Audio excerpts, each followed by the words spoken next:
this is going to be my final video in assembling an AR-15. I started my video series back in August 2012, and now finally in December of 2013 it is done. Now this is my first ever AR-15 build. In fact, this is my first AR-15, and it will be the first AR-15 I ever even fire. And the reasons that I decided to build my own AR-15 was not only to save a little bit of money by not having to take furniture off and then replacing it with what I wanted, but also that I would familiarize myself with the AR-15 platform, and if anything ever went wrong with this, I would know how to fix it myself. Now the last time I was able to do a video about my AR was in September, so it's been a little while, but I finally got the muzzle brake. This is a Wheaton Arms muzzle brake. Such recommended this one highly. Looked into it a little bit and I liked what I saw, so I decided to give it a try. The other thing that is new is the AFG grip. This is the version 2. And also I have a new dust cover on here. Just the Spikes Tactical logo and the biohazard symbol. Now since this was my first ever AR-15 build, I decided not to do the upper completely by myself. I kind of know how it went on, I did a lot of research, but in the end I decided to take this to a competent gunsmith and make sure it was done correct. And that gunsmith would be MrSilencer, located in Mesa, Arizona. He's done a lot of builds, has a lot of knowledge on the subject, and he's actually where I picked up my lower to start with. But without any further ado, let's go ahead and watch the video he allowed me to take while I was there assembling my upper. And I know this is supposed to go into the upper, but I'm not sure if there's like a certain way it's supposed to go, so I just left it up. Yeah, there is. Okay. It's just a little guide for this, so doesn't run on the aluminum, it rides on the stainless steel. Okay. This guy right here. It's got a little taper on this end, so that pushes in first. And I just take the off rod. Let's just use the old one. Okay.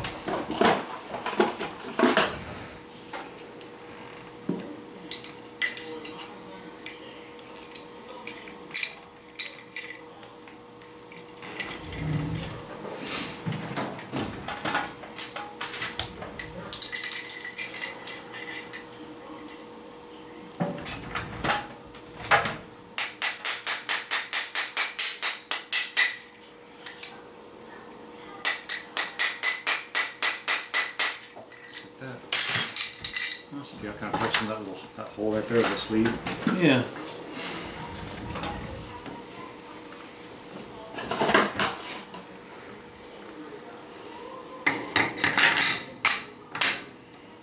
You should punch that thing, and these things are tight too. Yeah, I tried putting it in by myself, and I didn't want to screw anything up, so I stopped doing it. That one's got a little bit of a chunk. Looks like that one's split. That might be the one that I was trying to get in.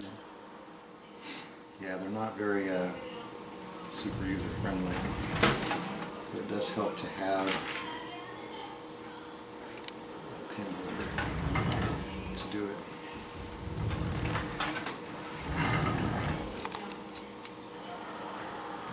And some grease.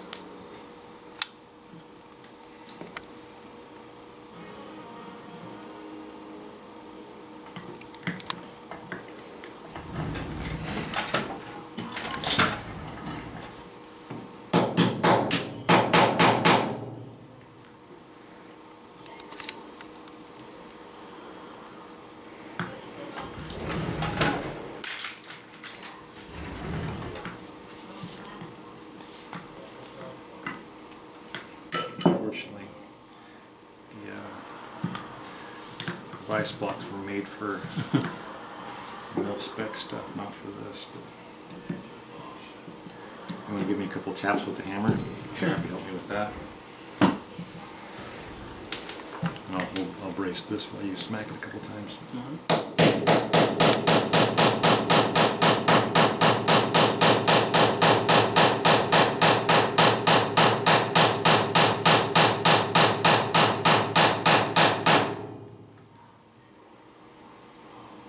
I would say we're pretty much dead on right there. Alright. Let's take a couple more just to make sure it's flush. Alright. Go ahead.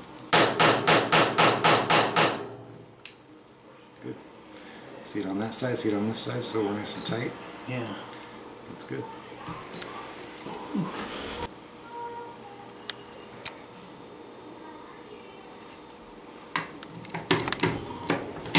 And I got that barrel from Surplus Arms and Ammo. I think they're a decent company, but I don't know if you know anything about them. Should I be worried about anything? Or? Well, I think the biggest thing with barrels is that there's a lot of name brands out there, but there's very few people that make the blanks. And what you're seeing a lot of times with different brands is that it's going to be an E.R. Shaw, a Schillen, Krieger, one of the several FN barrel manufacturers that are going to make the blank, and then they're going to send it out, and Surplus Ammo is going to profile it. They'll probably punch the gas board in it and do that kind of thing. And it's how they do that, how they put the threads on the muzzle, the stuff that matters. Okay. So. And this also came with shims, just in case it doesn't line up correctly. I don't. Yeah, these are. I've built dozens of these, and I haven't had any problems with it. Okay. But it depends on how it lines up. So. Yeah, I was hoping it would line up pretty good since it's spikes and spikes. No, it's different every time. Really? Every one of those is made in a different place. But what I like to do is crush the aluminum down a little bit, a couple times. Yeah. And then just make sure that it's. Stretching the threads, I think I heard somebody call it. Stretching the threads, just kind of seating things in so that it doesn't do it while you're shooting. Right. It can kind of end up being loose.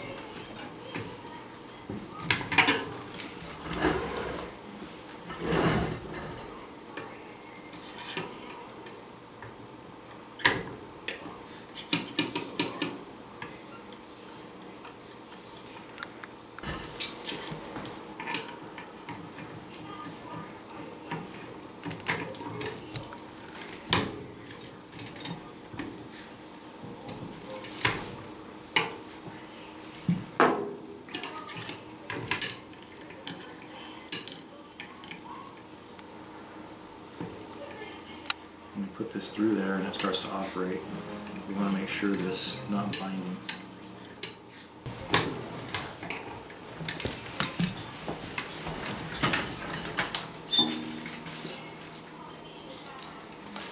And we only want the thinnest one to get it past one revolution, or one hole. And I heard the minimum torque is 30 pounds. What's the maximum? Like 35, 40? You know, I've gotten through so many of these things that I don't use a torque wrench anymore. Just it has to line up with the next hole on the system, and if it won't go, we'll shim it once. Okay. And then there is a spec, and I don't know, I think it's 60. But each manufacturer will call for a different one with their setup. And I just kind of go by feel. Yeah.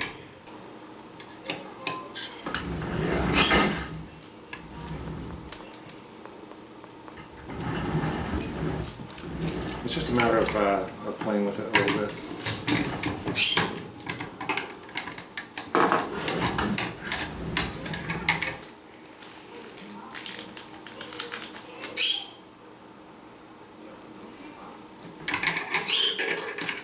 Size, and it should line about perfect now. Another thing to think about too is when sometimes when we put them on there, the receiver and the rail interfere when you put it on the gun.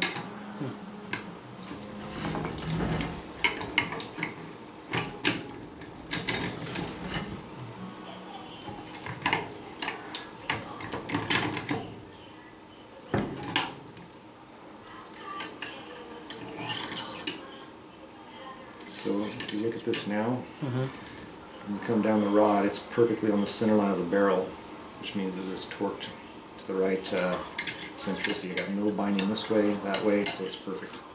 Just like that.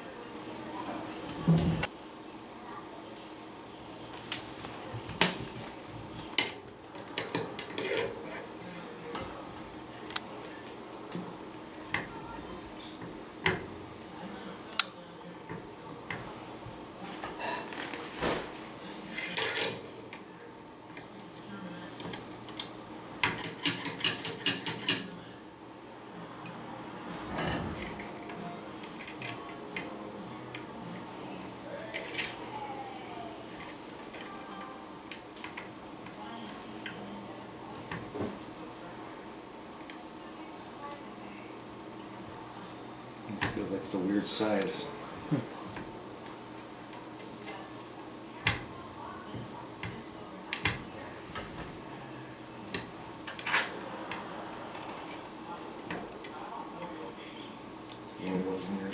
Yeah, it's like the second one from that. Or the other from that.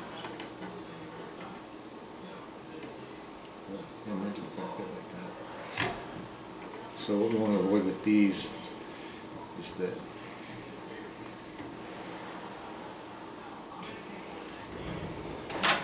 because of the vast heat differences in the gas block right there, a little bit of high temp red on there. Oh, okay. So that just on one or on both? No, both. But I got one kind of snug down so it doesn't move around on us. Oh, okay. Snug that one down. And I heard the clamping gas blocks were better than the ones that are, you have to tap into the barrel. Would you agree on that? Or? Well, if it's pinned on, it's always better. It's never going to come undone. Right. And then clamp on ones, you know, you can torque them down pretty good and they get pretty tight on there. And then the other ones are the set screws from the bottom. Yeah. And if the barrels don't have a dimple on it, I always cut a flat on the bottom so that it can't slide forward and move off of the out of spec. Oh, okay. But then you got to play with this. I got a little bit of binding right here. This is where this particular system is critical because you want the flow like completely smooth like that. Because if it's off a little bit to this side, it'll start to still work probably, but it'll stick. Yeah, nice short stroke and stuff. So I just kind of tune it till it's right in the middle of that happy free play zone. And there's no, I mean, it's as free as it can be. Awesome.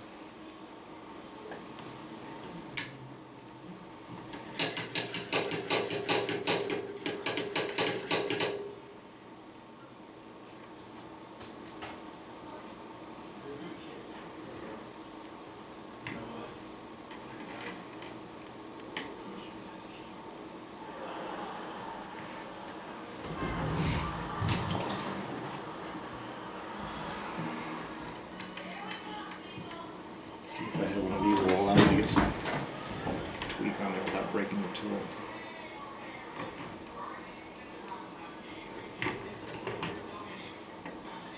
So you really want to tighten those down?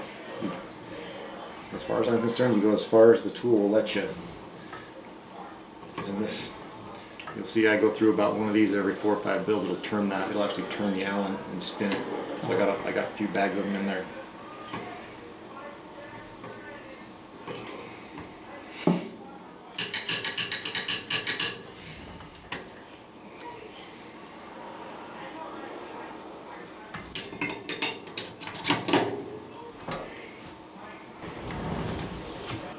When you get these from Spikes, they come with Loctite on them, but at least 3 or 4 of them that came directly from Spikes.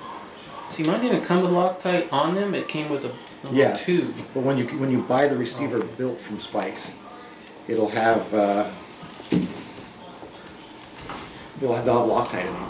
Okay. But if you ever have to go and service this, these little screws, they're just flimsy. They'll fall right apart. They will come right off. And it's all bad for you.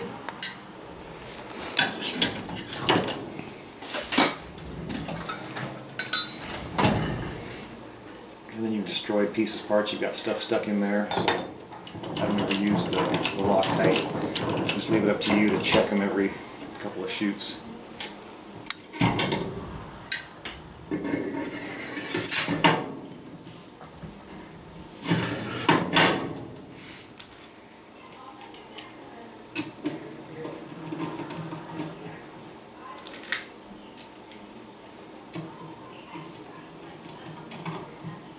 Maybe that's why they give you extra.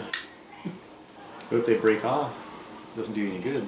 You got to pull everything apart and then re-shim it and torque it and move to the next set of holes. And there's 8 of them. I don't think you need Loctite.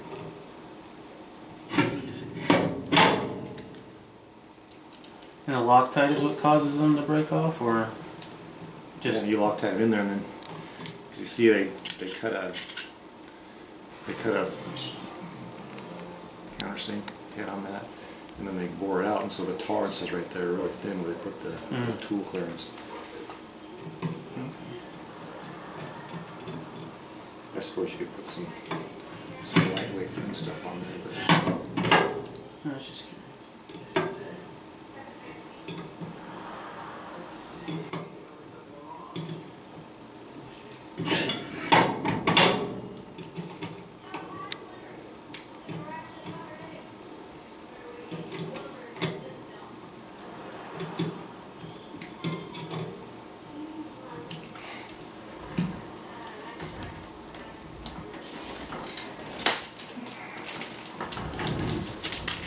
what's this little guy right here called? Who makes this one? Wheaton Arms Battle Comp.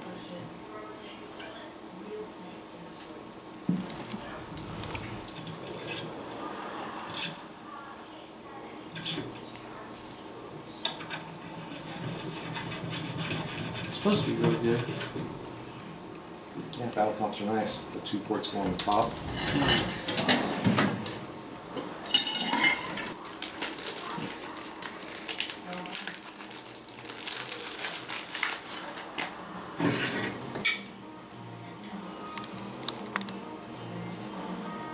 So yeah, that's pretty much it right there.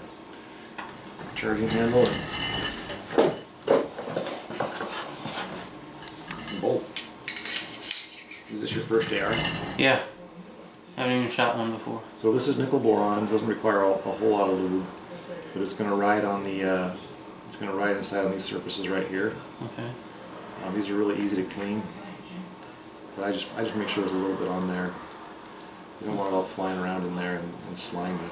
Is it better for grease or just like oil? Well, this is that. This is essentially frog lube. It's one of those CLP things. Okay. It's easy on the hand. It doesn't mess things up.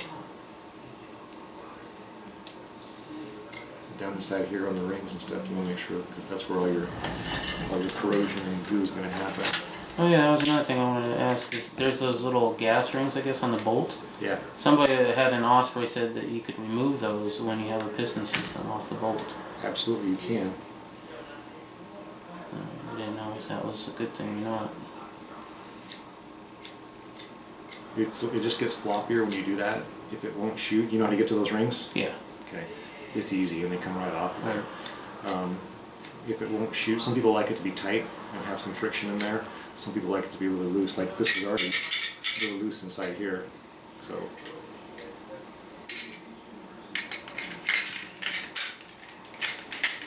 But I mean, it goes just fine with those in there, and it provides a tighter feel. Nothing's flopping around that way. Okay.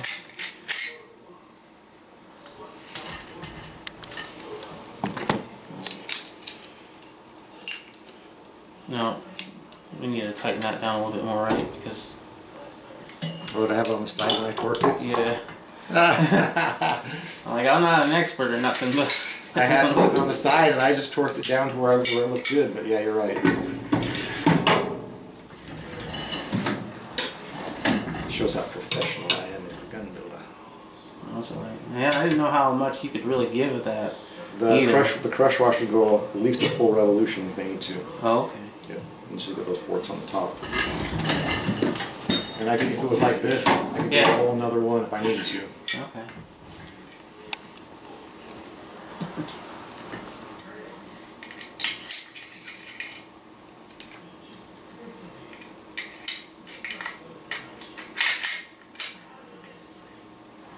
Alright, I'll let you come up the first time.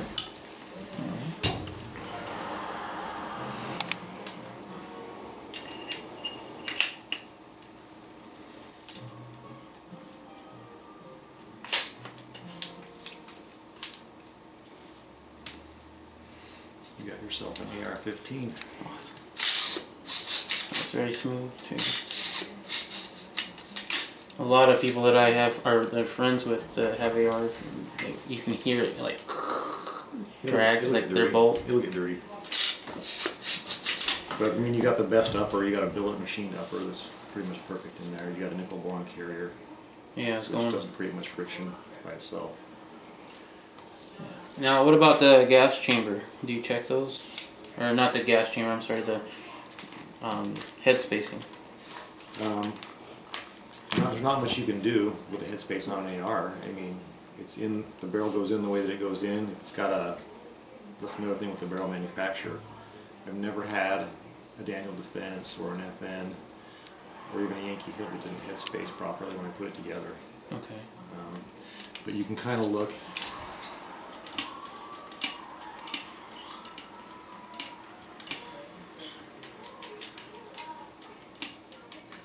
Basically it goes in, and once it locks up inside the chamber, the lugs lock up in the chamber.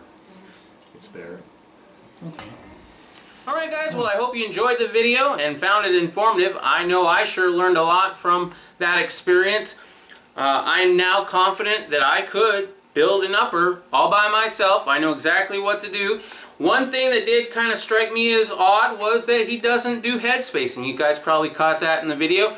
And I had been told many times by a lot of people who think they're an expert in AR-15s that head spacing was very important, and that's why you wanted to have a gunsmith do it unless you had the head spacing tools yourself. MrSilencer disagrees with that for the reasons that he gave in the video. Now as far as me, if I build another upper, I might go ahead and get the head spacing gauges just to be safe. Alright guys, well once again, if you enjoyed the video, please go ahead and give it a thumbs up. And hey, we're going to have some shooting videos coming out real soon of me shooting my first ever AR-15 that I built myself. I hope you are looking forward to that as much as I am, because I'm looking forward to it a lot. Alright guys, talk to you later.